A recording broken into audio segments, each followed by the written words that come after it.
육조단경 지난번 다음 하겠습니다. 대사께서 말씀하셨다. 너희 문인들은 잘 있거라. 이제 작별한다는 이야기는 일찌감치 했으니까 내가 개송 하나를 남기리니 자성진불해탈송이라고 이름하느니라. 자성진불해탈송.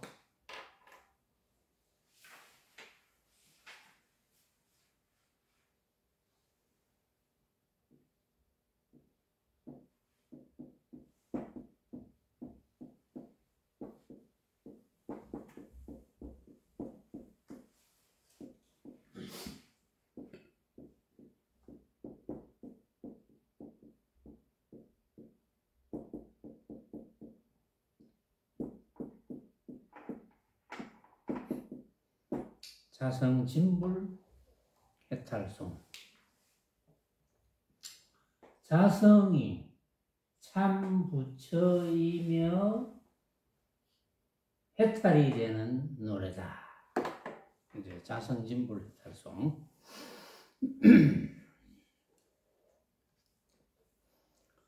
뒷세상에 미혹한 사람이 이 개송의 뜻을 들으면 곧 자기의 마음, 자기 성품의 참부처를 보리라.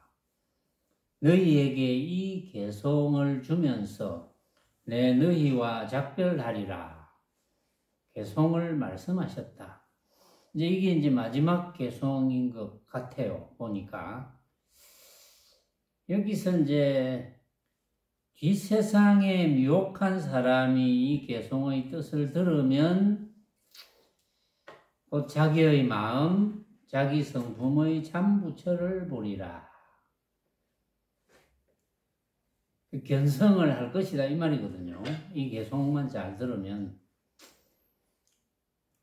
그러니까 뒷세상에 미혹한 사람은 부처님의 중도 법문을 알아듣지 못하면 다 미혹한 사람이 되겠죠.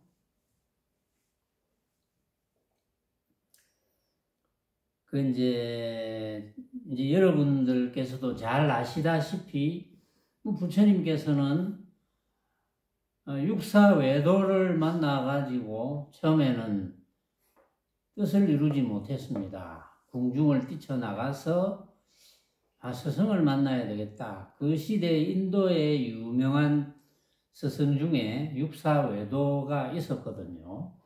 그 일일이 찾아뵙고 가르침을 받습니다. 그런데 아무래도 여기는 아니다. 그게 이제 여기가 맞다 하는 분도 있고 여기는 아니다 이런 분도 있거든요. 왜 그럴까요? 그런 게 인연이겠죠. 예를 들면 지금 이제 유튜브에서도 법문하시는 분들이 굉장히 많거든요. 또 불교 방송도 이제 지금 2개인가 3개인가 그렇던데 그 불교 방송에 나와서 법문하시는 분들도 굉장히 많고 어쨌든 사사로이 법문하는 분들도 많고 그런데 이제 전부 인연 따라가는 거예요. 그게 전부. 그 인연은 누가 만듭니까? 각자가 만들거든요. 각자가 만드는데 과거에 우리가 전생이라고 이렇게 합시다. 과거 전생에 대성 또는 최상승 법문을 많이 들었던 분들은 대성이자 최상승 법문을 하지 않는 곳에는 이제 감이 싱거워요. 그런데 이제 대성이자 최상승 법문을 많이 못 들은 분들이 대성이자 최상승 법문을 들으면 잘 이해를 못합니다. 그래서 이거는 이해가 안 가니까 내가 들을 때가 아니구나 이렇게 생각을 해요. 근데 그런 게 전부 인연인데, 그러니까 부처님께서도 인연 없는 중생은 못 구한다 그랬잖아요. 예를 들어서 부처님의 이야기를 한다는데, 또는 부처님의 일대기를 어디 뭐 소설 같은 걸 봤다는데, 이거 뭔가 있는 것 같아, 한번 알아봐야 되겠다 하면 인연이 되는 것이고, 전혀 관심이 없으면 인연이 안 되는 거거든요. 이제 타 종교에 관심이 있다, 그러면 그쪽으로 인연이 되는 거예요. 그런데 이제 제가 공부해 온 바에 의하면, 부처님의 중도법문을 이해해서 실천하는 법 외에는 그 어떤 법도 없다고 저는 감히 단정을 내릴 수가 있습니다. 그거는 이제 누가 뭐라 해도 그거는 내 자신이 자신하는 거니까. 부처님의 중도법문 외에는 그 어떤 것도 스스로를 건질 수 없다. 결국은 스스로가 스스로를 건져야 되니까. 건져야 된다는 뜻은 뭐 별건 아니고, 어쨌든 스스로 깨달아서 한 세상 살면서 해탈의 삶을 하면서 살고, 그리고 어차피 육신은 버려야 되니까 육신을 버릴 때도 해탈의 삶을 한 것과 똑같이 뭐 전혀 두려움 없이, 삶과 죽음이 전혀 다르지 않거든요. 왜냐하면 하나의 모습이니까. 우리가 삶이라 하더라도 각가지 모습이잖아요. 오늘 하루도 우리는 어떤 삶을 살아왔습니까? 아침에 잠자리에서 일어나서 일하고, 아주 간단하게 이야기하면 잠자리에서 일어나서 세수하고 밥 먹고 일하고 또 밥 먹고 일하고, 뭐 어쨌든 일도 얼마나 종류가 많아요. 세세하게 나누면. 뭐 어떤 요리사가 똑같은 요리를 매일 한다 합시다. 똑같이 국수를 삶는다. 이것도 매일 다르거든요. 양도 다르고 질도 달라지고 같을 수가 없어요. 그 삶이 다 다릅니다. 그런 모습들이 전부 다 달라요. 그 다른 모습은 다른 모습대로 다 그만한 이유가 있는 거거든요. 그런데 이제 그런 이치를 모르는 사람들은 자꾸 특별하게 살아야 되겠다 이렇게 생각하거든요. 최근에 보니까 요즘 막 그 뉴스에도 뜨고 뭐 이런 걸 보니까 결국은 이제 사기를 당하고 이제 하는 분들은 전부 내가 현재 삶보다 뭔가 특별한 삶을 해야 되겠다. 그 특별한 삶이라는 것이 모습에 관한 삶이라는 데 문제가 있는 거예요. 모습이란 문제. 모습에 관한 삶. 큰 집에 살아야 되겠다. 뭐 돈을 많이 가져야 되겠다. 유명한 사람들하고 만나야 되겠다. 나도 유명하게 되어야 되겠다. 그런 어떤 모습적인 삶. 그것을 갈구하는 끝에 이제 사기를 당하는 거죠. 말하자면. 그런데 이제 부처님의 말씀을 잘 들어서, 모습이라는 것은 정해진 모습이 없다. 일정한 모습이 없다. 고정된 모습이 없다. 전부 각자가 생각으로 만드는 것이구나. 이런 것만 알아들어도 사기는 안 당할 거예요. 사기는 전부 뜬구름 잡는 데서 생기거든요. 모습이 허망한 줄 알면 뭐 그런 사기를 당할 수가 없지. 그 부처님께서 새벽별을 이제 보시고 도를 깨치시고 이제 같이 수행하던 5 비구에게 그 깨달은 이치를 말씀을 해주십니다. 그게 이제 초전법륜경이라고 그랬어요. 그것이 부처님께서 최초로 법문하신 초전법륜경.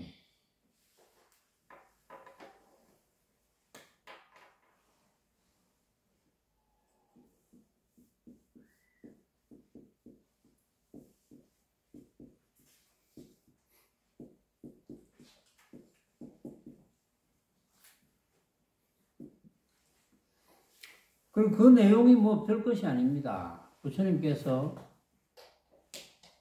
나는 고행과 쾌락의 양극단을 극복하고 중도를 터득했노라. 이런 이야기거든요.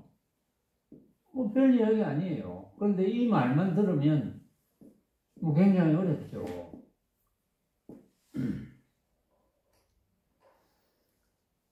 고행과 쾌락의 양극단을 극복하고 중도를 터득했다.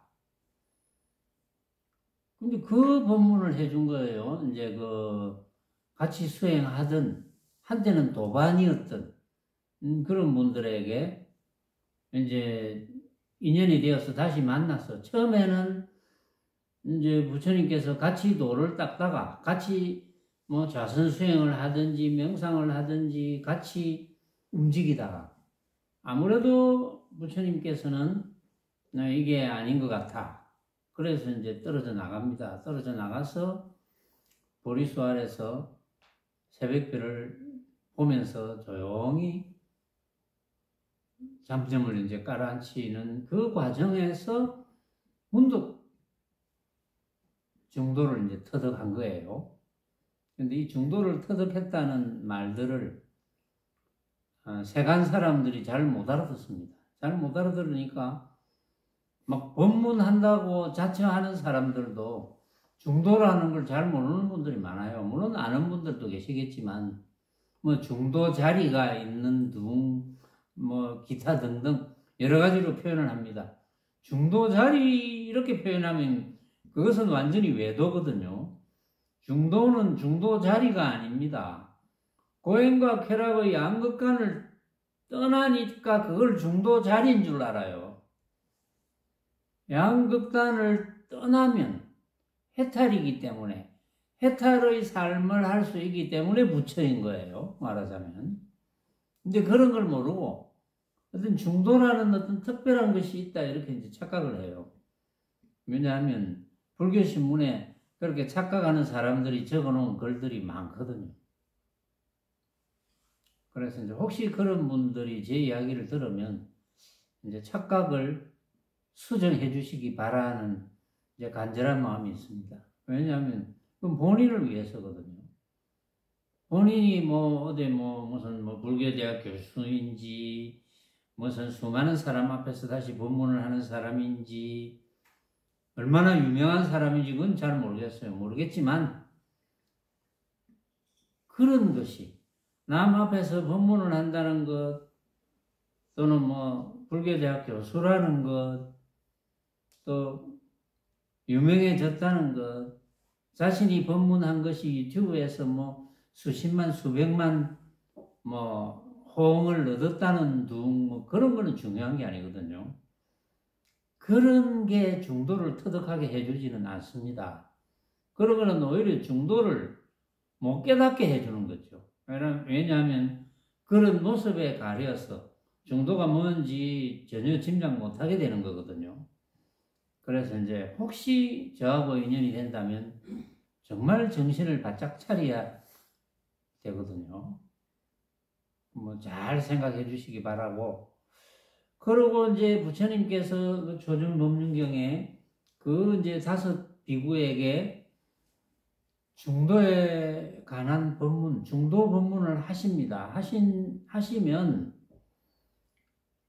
어쨌든 중도 법문을 들은 그 5 비구가 제일 처음 이제 교진여라는 분이 중도 법문을 깨쳤다. 그러고 뭐 나머지 4분도 차례대로 중도 법문을 다 깨달은 거예요. 그러면 그런 분들이 중도 법문을 다 깨달았다면 그러면 이제 나머지 모든 사람들이 중도 법문을 깨닫지 못할 이유가 전혀 없거든요. 뭐 똑같은 사람인데 뭐 그런 분이 뭐 특별한 사람이 아니에요.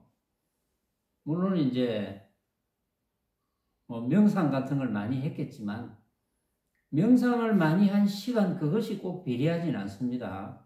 중도 법문을 터득하는데 정신 바짝 차리고 들으면 일상적인 고정관념만 가지지 않는다면 그러니까 완전히 마음을 확 열어두고 내가 가지고 있는 불교의 지식을 다 버리고 진솔하게 듣는다면 누구나 다 부처님의 중도 법문을 깨달을 수 있는 거예요.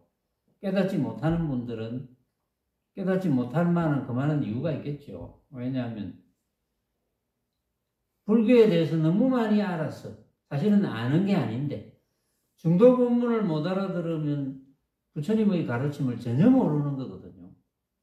그런데 본인은 엄청나게 많이 안다고 착각하죠. 경전도 많이 외우고 경전의 종류도 많이 외우고 또 부처님의 법을 받았다고 예상되는 그런 분들의 어록도 많이 외우고 그게 무슨 소용이 있겠습니까? 그런데 그런 걸 많이 외움으로써 공부를 삼는 그런 사람들이 이제 너무 많으니까 심지어 이제 금강경에 있는 한 귀절을 잘못 해석해가지고 그냥 사경을 하는 것이 그게 무슨 큰 공덕이나 되는 줄 알고 있어요. 사경하는 그 자체가. 그래서 사경하는 자체만 매달립니다. 나는 오늘 한 장은 꼭 써야지. 내용을 모르고 사경 그 100만 번 하면 뭐 할 겁니까? 아무 소용이 없어요. 근데 이제 그런 분들이 들으면 소용이 있다고 생각하는 분들이 들으면 제 이야기를 들으면 섭섭하겠지만 뭐 사실을 사실대로 이야기하는데 그게 무슨 소용이 있겠어요, 사경이. 근데 그렇게 생각하는 사람들이 너무 많고 또 그걸 가르치는 사람들이 또 너무 많아요. 근데 어떻게 보면 부처님의 중도 법문이 어렵지 않은데 어렵게 느껴지는 분들이 계시겠죠. 어렵지 않은데 어렵게 느껴진다. 또 그거는 이제 그만큼 과거에 공부를 못했다는 거죠. 과거에 최상승 법문을 덜 들었다. 이제 그런 분들도 있겠죠. 부처님 당시에도 부처님 법문을 다 들었지만 들으면서 바로 깨닫는 사람들이 뭐 아주 많지는 않았거든요. 100% 부처님의 법문을 들은 분들이 다 100%다 깨달았느냐? 뭐 꼭 그렇지는 않을 것 같았어요. 제가 이제 그 당시에 법문 들은 사람들을 다 만나볼 수는 없으니까 지금은 아무도 만나볼 수 없으니까 기록도 없고 단지 그 당시에는 문자가 없었잖아요. 문자가 없었으니까 부처님께서는 어쨌든 대중들이 많이 알아듣게 해야 되겠다 이래서 궁중에서 썼던 귀족들이 썼던 언어인 산스크리트어를 쓰지 않고 팔리어라는 대중들의 언어를 써서 가르치기 시작합니다. 그런데 기록이 안 돼요. 말은 있어도 문자는 없기 때문에 기록이 안 되는 거예요. 이게 전부 구전으로 이제 전해지는 거죠.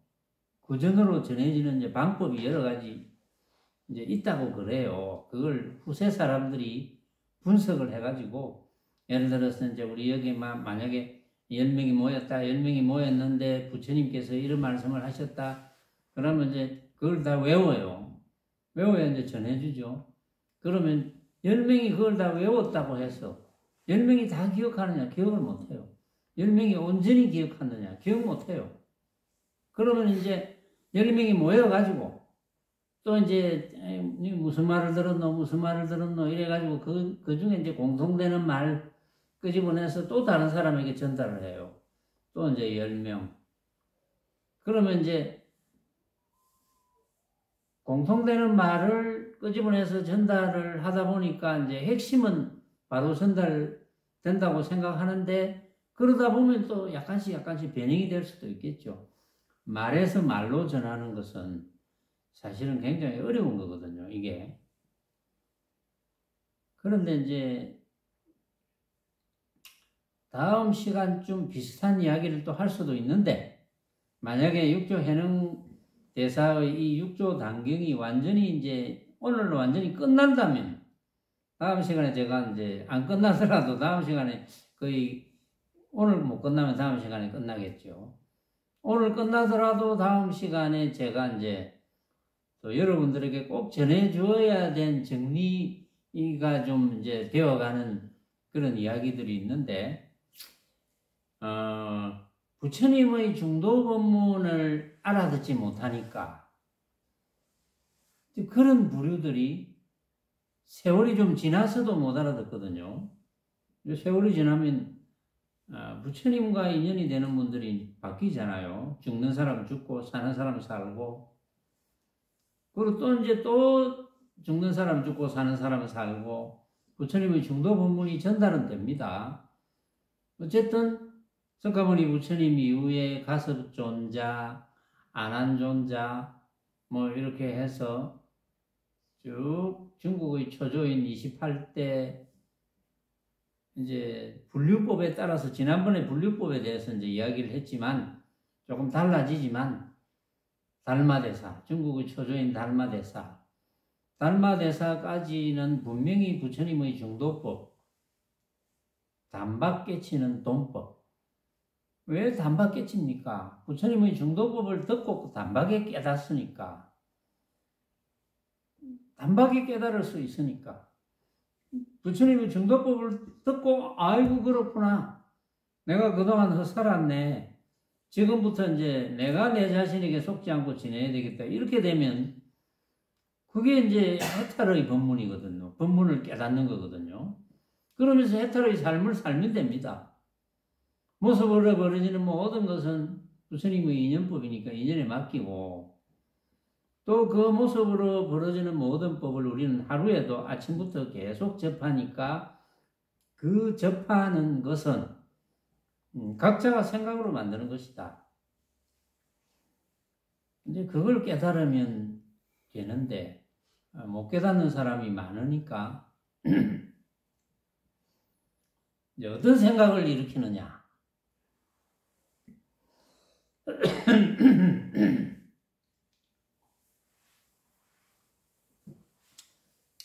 부처님께서 저 중도 법문 말고 비밀스럽게 뭐 살짝 전해준 게 뭐 없나?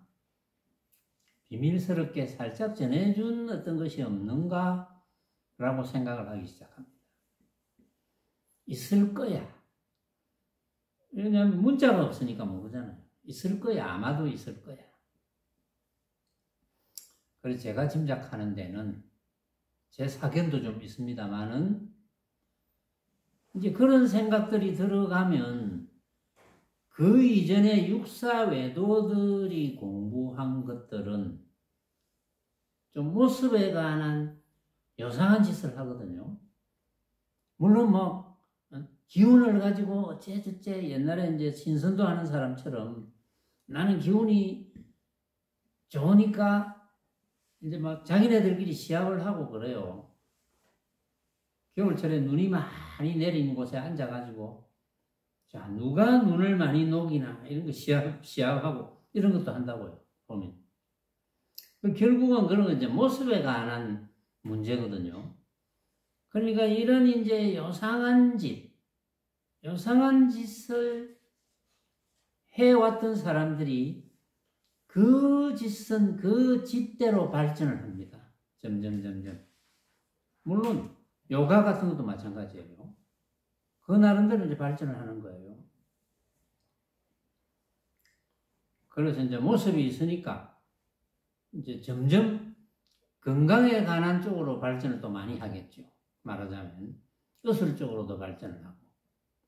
그게 전부 모습에 관한 문제죠. 그러니까 이제는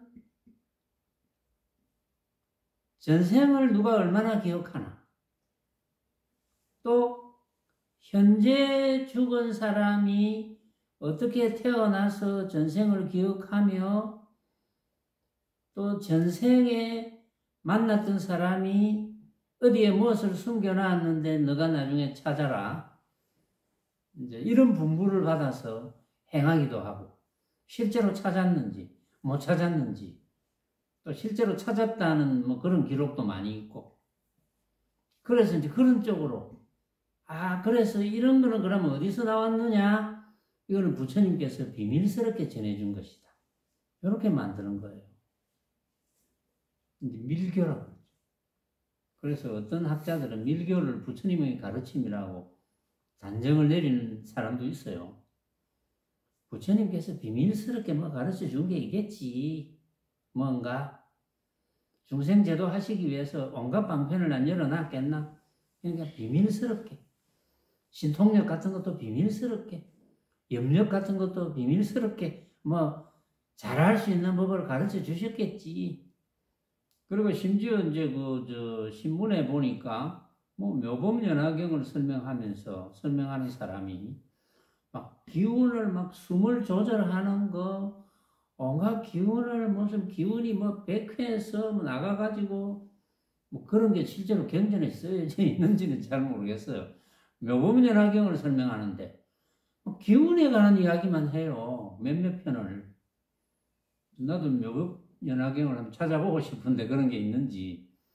그런 게 만약에 있다면 부처님의 말씀이 아니거나 실제로 묘법연화경이라면 부처님의 말씀이 아니거나 부처님의 말씀에 어떤 사람의 이야기를 믹스해서 만들었을 것이다.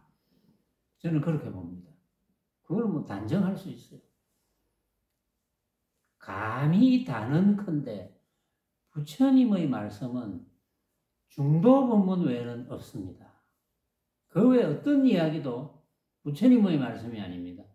그 외 어떤 이야기도 중도본문 외에는 전부 외도고 사도입니다. 저는 그렇게 보거든요. 그걸 뭐 사람들이 이제 잘 못 알아듣죠. 잘 못 알아들으니까 문제죠. 그리고 이제 아주 간단한 중도본문을 잘 못 알아들으니까 이제 그런 쪽을 자꾸 찾는 거예요. 뭐 특별한 게 없나? 이렇게 해서 밀교가 이제 발전하게 되지 않느냐.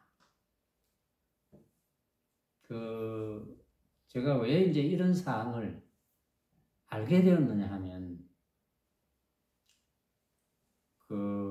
사자의설을 다시 내가, 이것을 제대로 한번 그러면 본문에서 유튜브에 올려볼까?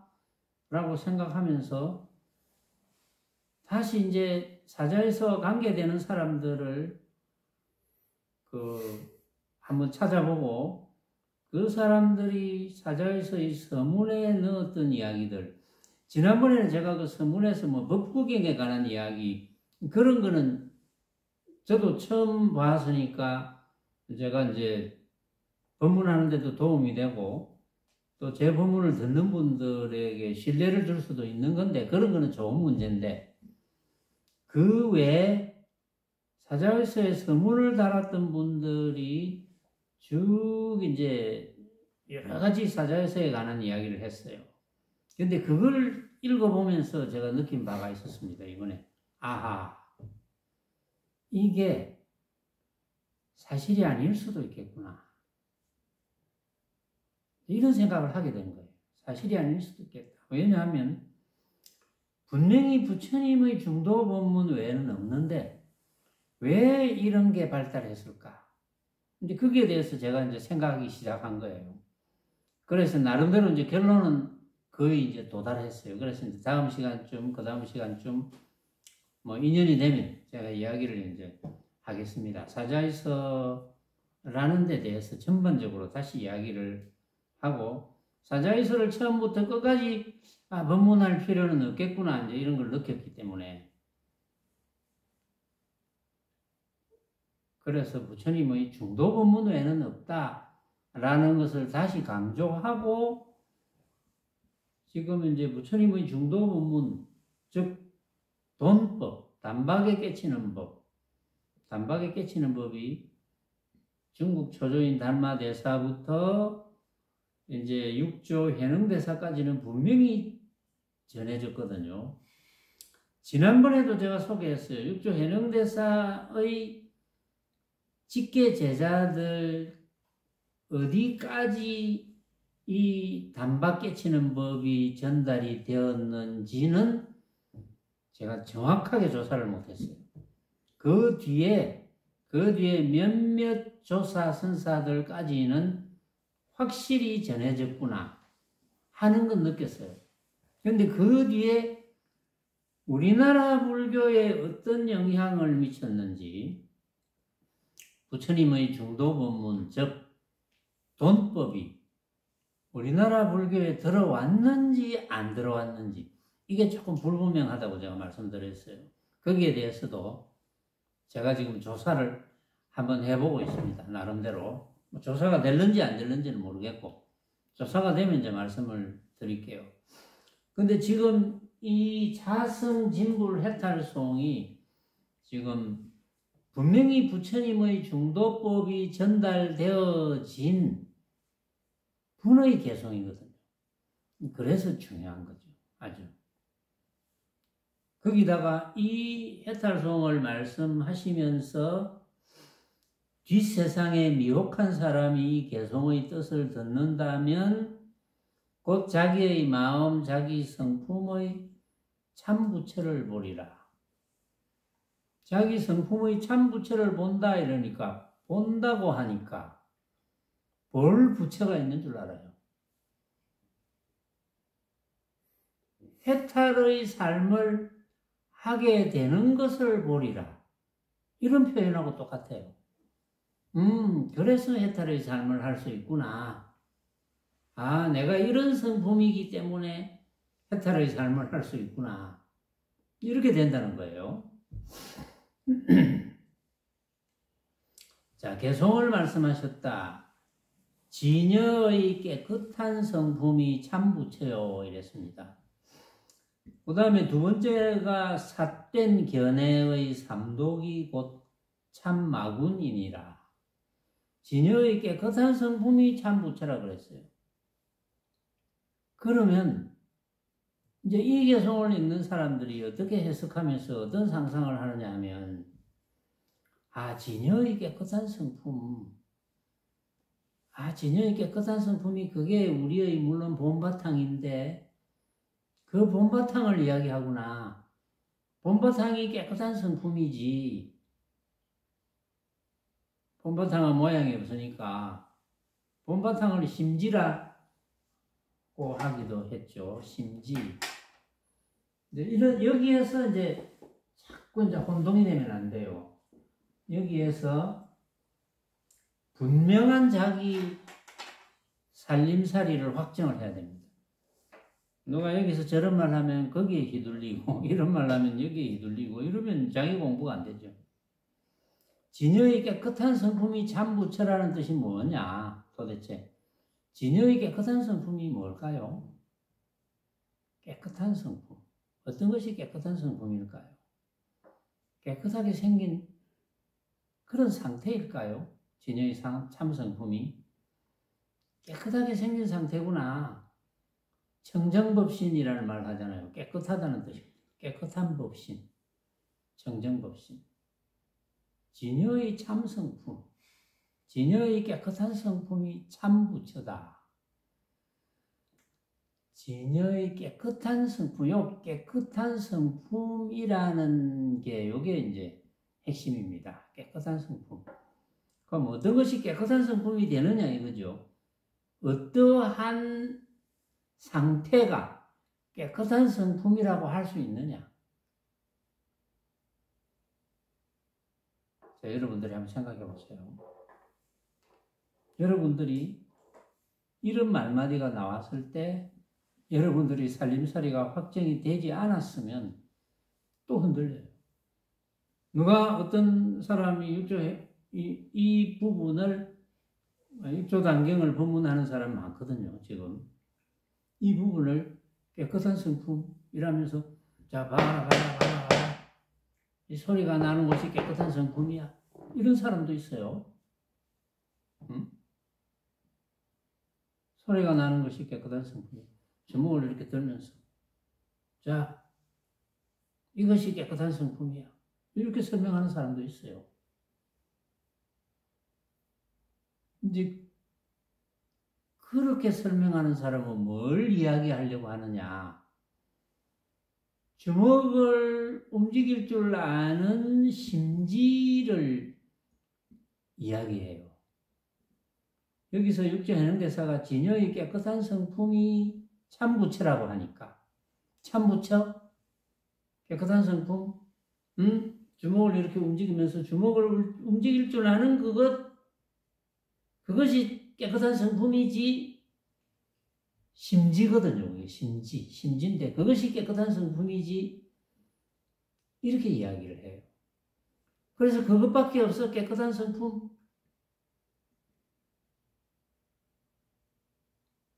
그러면 그것을 알아서 해탈의 삶을 할 수가 있을까요? 그게 뭔데? 그것을 알아서 깨끗한 성품이라고 설명을 들었어. 어찌 보면 대부분 그렇게 설명해요. 그런 설명을 듣고 해탈이 됩니까?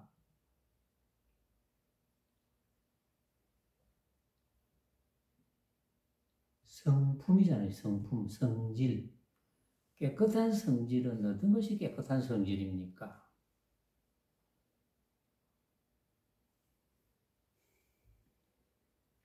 온갖 모습을 만나도 내가 움직이지 않는 그것이 깨끗한 성품이에요.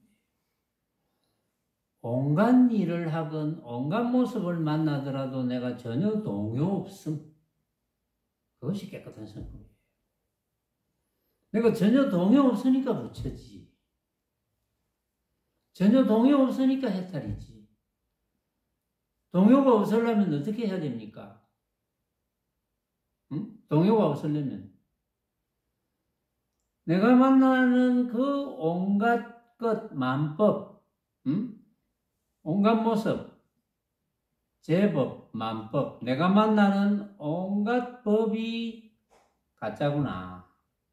진짜가 아니구나. 왜? 주장자, 또 주장자인지 또 이야기를 해. 주장자를 쳐다보는데 주장자에 대해서 주장자를 쳐다보면서 멍청하게 있다. 그런 사람은 예외입니다. 멍청하게 있으니까 주장자를 안 쳐다본 거예요. 그런데 주장자를 쳐다보고 생각을 일으켜. 이렇게 생겼네. 라는 생각을 일으켰다. 그러면 그 생각이 같을 수가 없어요. 다 달라요. 늘 이야기하죠. 77억 인구가 쳐다봐도 다 달라. 또 77억 인구가 77억 번을 쳐다봐도 다 달라. 한 번도 같을 수가 없어. 이 주장자의 진짜 모습을 우리는 영원히 볼 수가 없습니다. 그 말은 영원히 볼 수 없다는 것은 영원히 볼 수 없는데 집착을 하겠습니까? 집착 안 하지. 내가 꼭 구해야지 이런 생각을 하겠습니까? 그건 미친 사람이지. 내가 저것만은 꼭 구해야 되겠다. 진짜가 아닌데 구해야 되겠다고 생각하는 사람은 어떤 사람하고 같은 줄 압니까? 그림을 그려놓았는데 사과가 먹고 싶어. 어느 화가가 사과나무에 사과가 매달려 있는 그림을 그려놨어. 그런데 내가 지금 사과가 너무 먹고 싶은데 그걸 보는 순간에 진짜 사과라고 착각해서 딸려고 한다. 그 미친 사람이잖아요. 진짜 사과가 아닌데. 그러니까 이 주장자를 보고 이 주장자, 내가 생각하는 주장자만이 내 생각만이 맞아 하는 사람은 그 그림에 있는 사과를 따먹어야 되겠다고 생각하는 사람하고 똑같은 거예요. 그 미친 사람이지. 그 따먹어집니까? 안 따먹어지잖아요. 그런데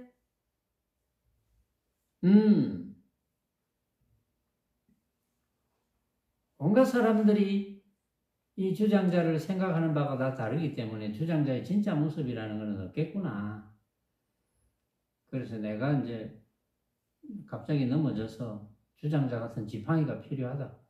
그 지팡이를 좀 씁시다 하면 지팡이로 쓰면 되고, 또 지팡이가 없으면 뭐 할 수 없지. 뭐 누구한테 업혀가든지 기어가든지 그렇게 하겠지. 인연 따라. 그런데 저 주장자 지팡이만 내 것이었다면 그런 집착을 안 하겠죠. 내가 빌릴 수 있으면 빌리고 또 내가 빌려줘서 지팡이를 짚으면서 가면 좋겠는데 이거는 선물이야. 중요한 거니까 못 줘. 하면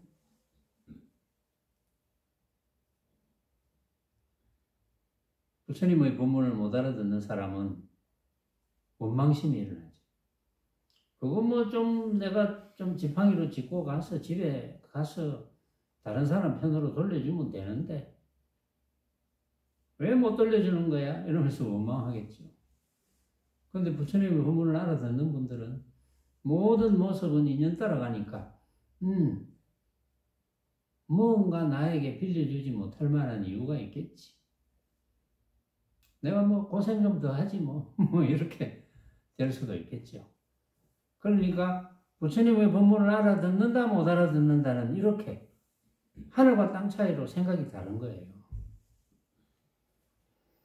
그래서 진여의 깨끗한 성품이라는 것은 정말 내가 만나는 만법이 내가 생각으로 만든 헛개비와 같은 것이구나라는 것을 알아서 집착하지 않는 것. 집착하지 않으니까 해탈이죠. 해탈의 삶을 사니까 당연히 참 부처일 수밖에. 어떤 모양을 생각해서 내 손을 움직일 줄 아는 그 심지의 모양을 생각해서 깨끗한 성품이라 하니까 그것이 깨끗하겠구나.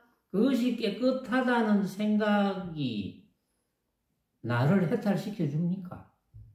응? 그것이 깨끗하다는 생각이 나를 해탈시켜 줄 리가 없죠. 이렇게 완전히 다른 거예요. 그래서 진여의 깨끗한 성품이 참 부처요. 삿된 견해의 삼독이 곧 참 마문이니라. 삿된 견해는 뭡니까? 진짜로 착각. 진짜로 착각하니까 탐심이 일어나. 꼭 가져야지. 저놈을 한 대 때려서 저놈을 손해를 줘서라도 나는 꼭 쟁취해야 되겠다. 탐욕심이잖아. 지심치심, 진심치심, 화를 내는. 왜 나한테는 안 빌려주는 거야? 진짜라고 착각하니까. 부처님의 인연법과 중도법 외에는 없거든요. 또 어리석어. 진짜라고 착각하니까 어리석어. 이렇게 삼독심을 일으키는 거예요. 그래서 삿된 견해의 삼독이 곧 참 마구니니라. 삿된 생각을 가진 사람은 마구니 집에 있고 이렇게 온갖 모습이 내가 생각으로 만든 허망한 헛개비인 줄 모르고 진짜구나 라고 사실은 어릴 때부터 그렇게 생각하면서 살았잖아요. 어린애들에게 뭐 이런 이야기 해봐야 알아듣겠습니까? 어린애들이 요즘 뭐 좋아하는 무슨 그런 거 많잖아요. 이거 가짜야 못 알아듣죠. 어린애들이 알아들을 수 없어요. 그것도 알아들을 만한 나이가 되어야 알아듣지. 근데 어릴 때는 진짜라고 착각하면서 그렇게 살잖아요. 성인이 되어서까지 진짜라고 착각하면서 살아. 진짜라고 착각하면서 사는 삶이 너무 길잖아요. 그게 길면 길수록 가짜라고 생각하기가 힘들어지거든요. 그런데 어느 날 좀 큰일이 생겼다. 뭐 어떤 경우는 죽고 삶이 달린 문제가 생겼다. 이러면 생각이 달라지죠. 과연 이게 뭐지? 이렇게 생각하는 거예요. 사고가 바뀌는 거죠. 이제 그렇게 운이 좋아야 돼요. 인연이 잘 닿아야 돼. 운도 자기가 만들거든요. 인연도 자기가 만들잖아요. 그래서 삿된 생각 가진 사람은 마구니가 집에 있고 바른 생각 가진 사람은 부처가 곧 찾아오는도다.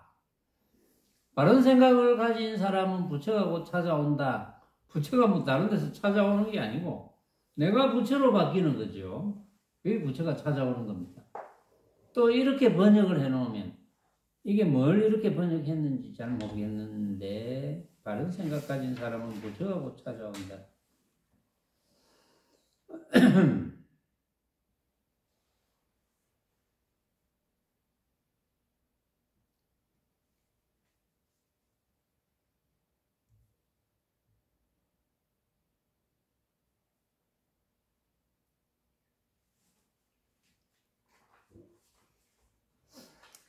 즉시 마왕래 주사하고 정견자재 삼독심 마변성불진 무가로다. 이거는 뭐 뒤에 내용입니다. 삿된 생각 가진 사람은 마군이 집에 있고 사견지인은 마제사하고 정견지인은 불즉과로다.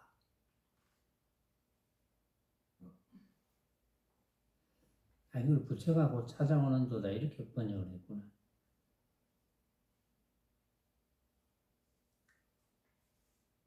불즉과로다.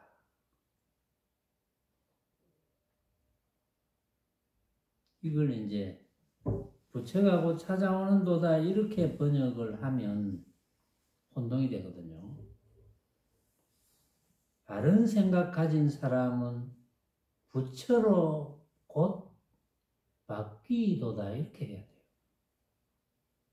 나도 오늘 자세히 안 읽어봤더니 이제 보니까 부처가 곧 찾아온다 이러니까 뭐 부처가 우리 집에 찾아오는 줄 알아. 내 중생이 내 부처로 바뀐다 이렇게 번역을 해야 돼요. 바른 생각 가진 사람은 부처로 곧 바뀌도다 이렇게 고칩시다. 제가 그렇게 고칠게요.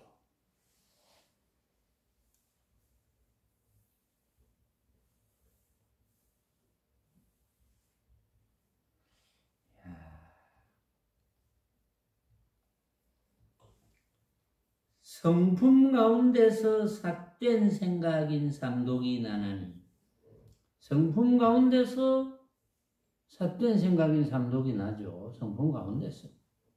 왜냐하면은 그렇게 생각하니까 내가 그렇게 생각하니까 삿된 생각이 나오지. 어떻게? 진짜로 착각하니까.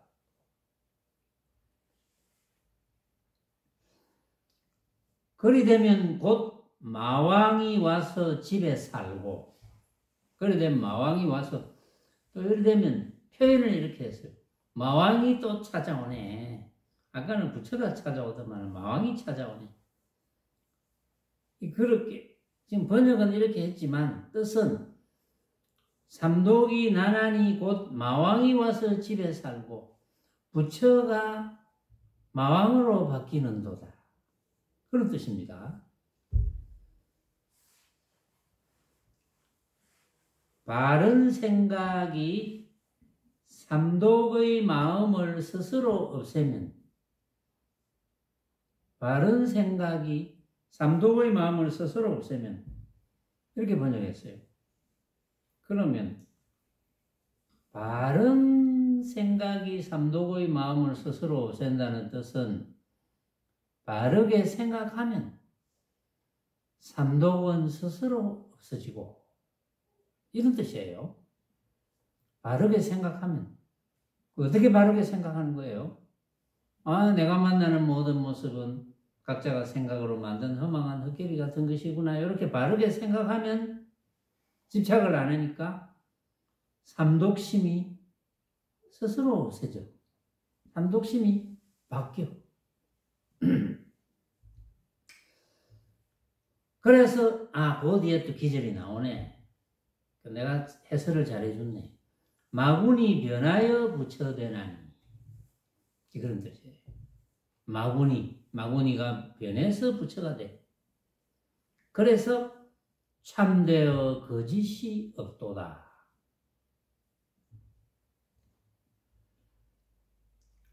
화신과 보신과 정신이여 세 몸이 원래로 한 몸이니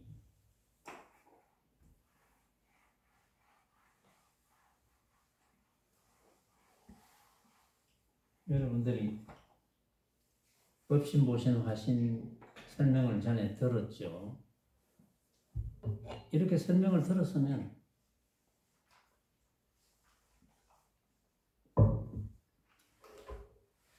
누가 물어도 여러분들이 설명해 줄 수 있어야 돼요.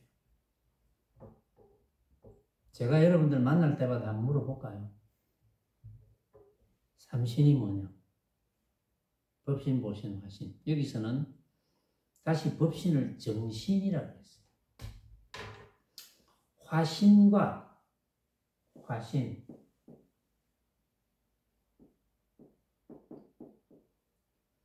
보신, 잠깐만.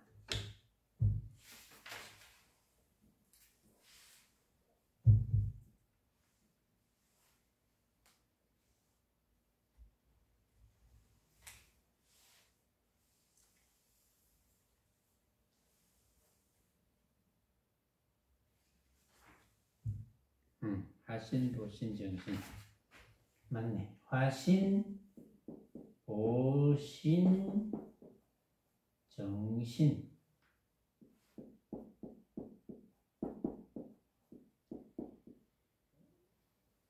정신, 맑을 정자. 정신.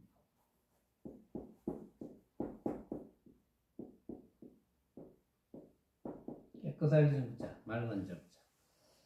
화신, 보신과 정신이여 세 몸이 원래로 한 몸이니 이랬습니다. 요 정신은 법신하고 같은 뜻이에요. 왜냐하면 전에 법신, 보신, 화신이라고 그랬거든요.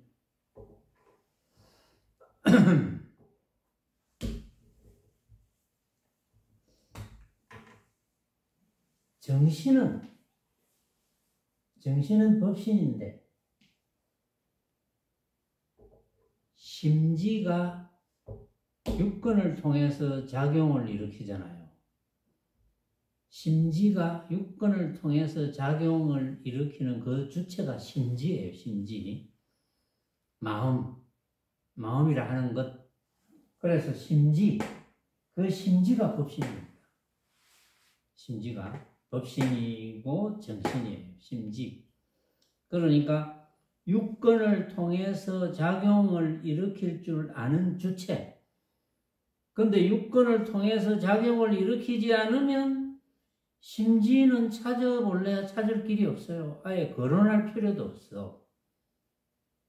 그런데 작용을 일으키려면 육근이 필요하거든요.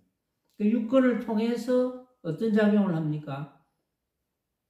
보고, 듣고, 냄새 맡고, 맛보고, 감촉을 느끼고, 여러 가지 방법을 알고, 이런 작용을 일으키잖아요. 그래서 그 주체가 법신이에요. 그 주체가 육근을 통해서 작용을 일으킬 때, 보신이 되려면 작용을 일으킬 때 만법을 만나잖아요. 만법을 만나기 때문에 눈, 귀, 코, 혀, 몸 뜻으로 작용을 일으키거든요. 육근이 눈, 귀, 코, 혀, 몸 뜻이니까. 만법을 만나서 눈, 귀, 코, 혀, 몸 뜻으로 작용을 일으킬 때, 내가 보고 듣고 느끼는 모든 대상이 알고 보니까 이게 각자가 다 생각으로 만든 허망한 헛개비 같은 것이구나 라고 알면 보시면 그 주체는 법신이고 주체는 육근을 통해서 작용하지 않으면 그건 소용이 없다고 그랬죠. 작용하게 되었다 하면 보신이 되는 거예요. 그걸 이름하여 보신이 돼요. 작용하지 않으면 심지고 그냥. 화신은 내가 생각으로 일으킨 허망한 헛개비 같은 것이구나. 온갖 사람들이 생각으로 일으킨 허망한 헛개비 같은 것이구나. 라는 걸 알았을 때, 그렇게 느낄 때 보신인데, 그걸 그렇게 알고 나서, 집착을 안 해야 되겠구나. 집착할 필요가 없구나. 걸림없이 살면 되겠구나. 그래서 해탈의 삶을 살아가니까 화신인 거예요. 자, 그 설명을 들었을 때 여러분들이 법신, 보신, 화신이 다릅니까? 다르지 않죠. 법신이 육근을 통해서 작용을 일으켜서 보고 듣고 느끼는 온갖 만법이 대상이 내가 생각으로 만든 허망한 헛개비네 라고 했으면 집착을 안 하게 되고 걸림없이 살게 되고 해탈의 삶을 살게 되니까 그게 부처인 거예요. 그러니까 법신, 보신, 화신이 다르지 않다. 그래서 여기에 화신과 보신과 정신이요 법신이요 세 몸이 원래로 한 몸이니 이랬잖아요. 그런 뜻입니다. 만약 자신에게서 스스로 보는 것을 찾는다면 성품을 보는 것. 알고 보니까 내가 어릴 때나 지금까지는 몰랐네. 진짜로 다 착각하면서 살았네. 그래서 자기 성품이, 성질이 집착하는 성질인 줄 알아. 욕심부리는 성질인 줄 알아. 해탈을 할 수 없는 항상 얽매이는 성질인 줄 알았는데 어느 날 부처님의 법문을 듣고 문득 그렇구나. 전부 내가 생각으로 만들었네. 그래서 집착심을 벗어났어. 걸림없게 되었어. 해탈의 삶을 살게 되었어. 내가 이런 내였구나. 이런 내. 해탈의 삶을 살아갈 수 있는 내였구나. 그걸 보는 것. 그것이 견성입니다. 나는 이런 성질이었네. 이런 성품이었네. 알고 보니까 내가 그동안은 이런 성품인 줄 몰랐어. 삼독심이 낸 줄 알았어. 삼독심이 나의 성품인 줄 알았어. 그런데 알고 보니까 그게 아니야. 내가 해탈 행을 할 수 있는 성질이었구나. 그런 성품이었구나. 이걸 발견했어. 그게 견성이에요. 그러니까 부처지. 사람들이 견성을 막 착각을 합니다. 볼 성품이 있는 줄 알아. 볼 성품이 무슨 허공 같은 것인 줄, 착각을 하고 있어, 전부. 그래서 스스로 보는 것을 찾는다면 해탈의 삶을 할 수 있는 나구나 이렇게 알았다면 곧 부처님의 깨달음을 성취하는 씨앗이니라.